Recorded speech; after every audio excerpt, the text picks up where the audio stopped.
وہ شہر محبت جہاں نحمدہ و نصلی علی رسولہ الکریم۔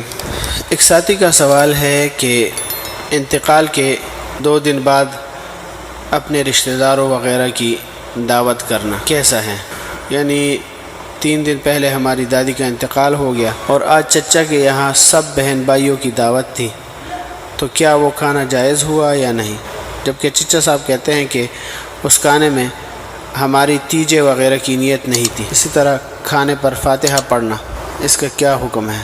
الجواب حامداً و مصلیاً اما بعد، دعوت خوشی میں ہوتی ہے، غم کے موقع پر دعوت نہیں ہوتی، لہٰذا ایسی دعوت میں نیت کوئی بھی ہو مگر تیجے وغیرہ کی بدعت کا شبہ ضرور ہوتا ہے، لہٰذا اس طرح کی دعوت کا اہتمام اور اس میں شرکت صحیح نہیں ہے، جیسے کہ رد المختار میں لکھا ہے وَيُكْرَهُ اتخاذ الضیافۃ من الطعام من اہل المیت لأنه شرع فی السرور لا فی الشرور وہی بدعۃ مستقبحۃ، جلد نمبر 3 صفحہ نمبر 138۔ اور فاتحہ وغیرہ یہ پڑھنا، یہ سب بدعات ہیں جو لوگوں نے اپنے طور پر گڑھ لی ہیں۔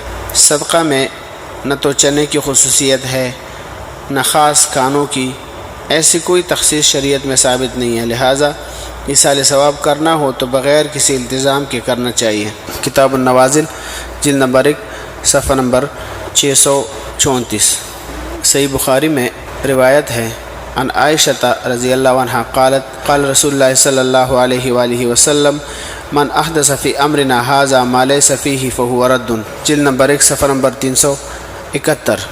اور فتاوی سمرقندی میں ہے قراءۃ الفاتحۃ والاخلاص والکافرون علی الطعام بدعۃ، جلد نمبر 2 صفحہ نمبر 116۔ اسی طرح شرح فقہ اکبر میں ہے ومنها ان دعاء الاحیاء للاموات وصدقتهم عنهم نفع لهم في علو الحالات الى ان قال القنوی والاصل في ذلك عند اهل السنة والجماعة ان للانسان ان يجعل ثواب عمله لغيره صلاة او صوما او حجا او صدقة او غیرها، صفحہ نمبر 224۔